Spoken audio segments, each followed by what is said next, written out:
embriológico. El desarrollo embrionario es el periodo que produce entre la fecundación y el parto.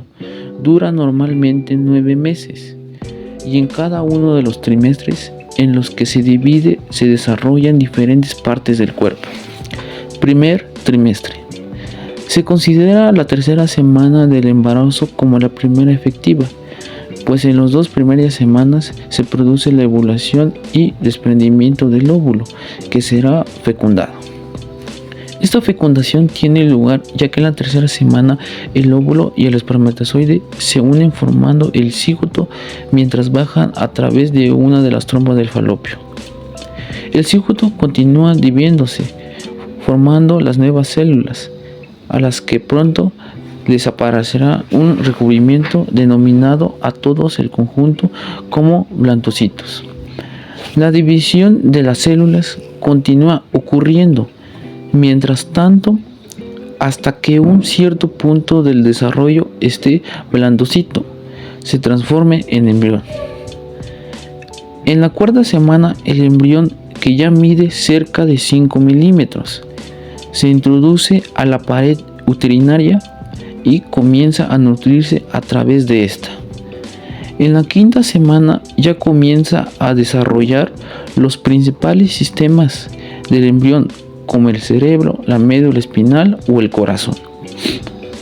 Las células comienzan a adquirirse funciones específicas durante esta semana y entre las que se desarrollan después las células sanguíneas, los riñones y las neuronas.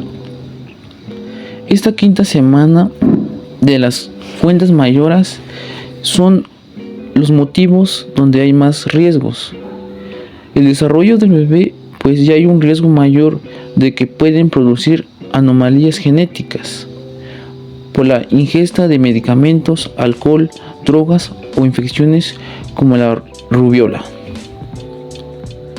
Durante la sexta y séptima semana se continúan desarrollándose.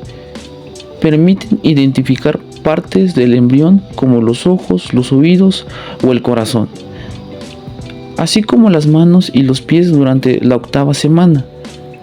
El cerebro del embrión también continúa su desarrollo y se forma el tejido de los distintos huesos. En la novena semana también se pueden empezar a ver los brazos, los codos y comienzan a crecer sus órganos esenciales. Segundo trimestre. Al principio de este trimestre, lo más apreciable del feto es su cabeza, que ocupa cerca a la mitad de tu tamaño total. Se continúa desarrollando durante estas semanas aspectos como las uñas o los genitales, y a la cara ya está formada. El feto empieza a hacer sus primeros movimientos entre las semanas 15 y 18. A estas alturas el feto ya tiene una medida cercana a los 18 centímetros y pesa cerca de 200 gramos. Los huesos se vuelven más duros y comienzan a aparecer el primer pelo denominado entre las semanas 19 y 21. El bebé comienza a huir y además se mueve de forma más activa, de modo que la madre puede llegar a sentir sus movimientos. En la semana 22 ya se ha extendido a todo el cuerpo del feto, apareciendo también las cejas y las pestañas. Al final de esta etapa se desarrollan las vías respiratorias del bebé y la médula ósea comienza a producir células sanguíneas. El feto también comienza a almacenar grasas. Tercer trimestre.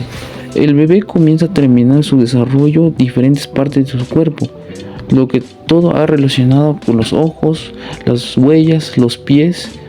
Los pulmones también alcanzan un alto grado de fecundación, aunque no es necesario para sobrevivir fuera del útero.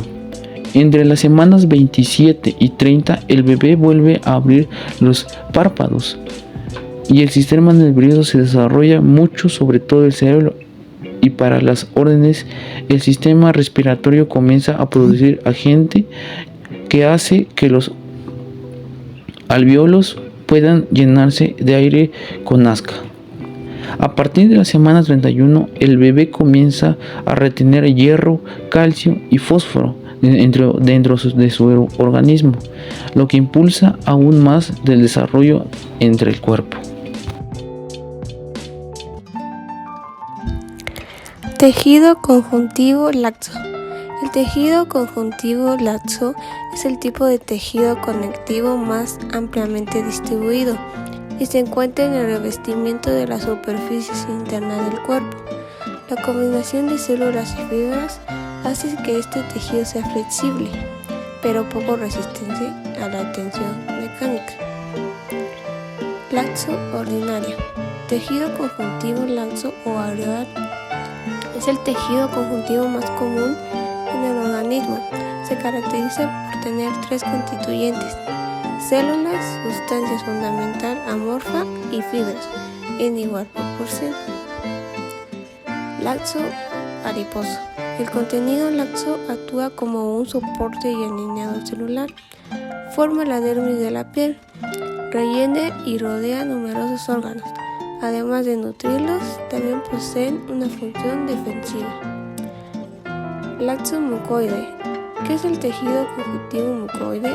El tejido conjuntivo mucoide, también conocido como mesenquima mucoso o gelatina de Watson, es una variante especializada del tejido conjuntivo que desempeña un papel fundamental durante el desarrollo embrionario. Laxo adiposo. Tejido adiposo se compone de un tipo de celular llamado adiposira que almacena triglicéridos. Se encuentra asociado al tejido areolar. Actúa como aislante para evitar la pérdida de calor. Es la principal fuente de energía y brinda soporte y protección a diversos órganos. Pulpa dental. ¿Qué tipo de tejido es la pulpa dental? La pulpa dental es un tejido conjuntivo único. El tejido conjuntivo está compuesto por fibras y células fijas en una sustancia fundamental o matriz que contiene líquido celular. Pues bien, la pulpa dental, o también conocida como pulpa dentinaria, es el tejido blando localizado en el interior del diente, en la cavidad pulpar, y que contiene el nervio, los vasos sanguíneos y el tejido conectivo.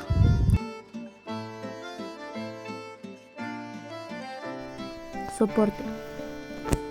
Este tejido también se denomina de sostén, ya que se relaciona con los tejidos epitelial y muscular, a los que les confiere soporte y rellena los espacios entre las células y los órganos.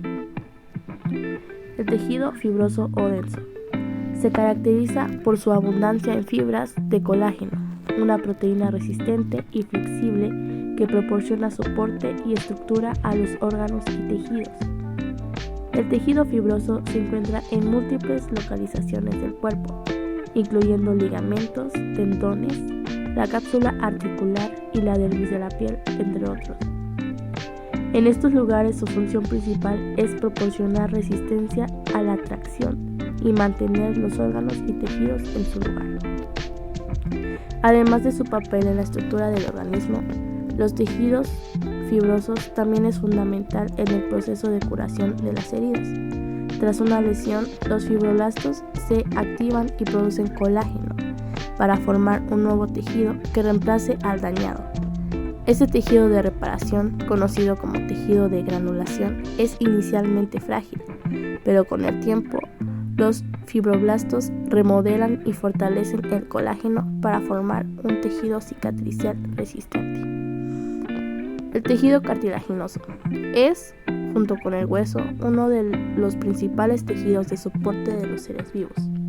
Su función es posible gracias a las propiedades de su matriz extracelular. El cartílago es una estructura sumergida que permite mantener la forma de numerosos órganos. Recubre la superficie de los huesos en las articulaciones y es el principal tejido de soporte durante el desarrollo embrionario, cuando el hueso aún no está formado. Hay 3 tipos de cartílago en el organismo: hialino, elástico y fibrocartílago. Macroscópicamente, el cartílago hialino tiene un color ligeramente azulado. el elástico es amarillento y el fibrocartílago es blanquecino. Esta clasificación en 3 tipos de cartílago se aplica a los mamíferos, mientras que la variedad de cartílagos es mayor cuando se consideran otros vertebrados. El tejido óseo, junto con la médula ósea y otros tejidos conectivos, forman los huesos, las cuales tienen una doble función, mecánica y metabólica. En su faceta mecánica, los huesos sostienen las partes blandas del cuerpo y protegen a los órganos como el cerebro, pulmones y corazón. También sirven como palanca para el agarre de los músculos y la generación de los movimientos. Como centro metabólico, el tejido óseo almacena calcio y fósforo y regula su metabolismo. Además, en el interior de los huesos, en la médula ósea, se generan las células sanguíneas, hematopoiesis.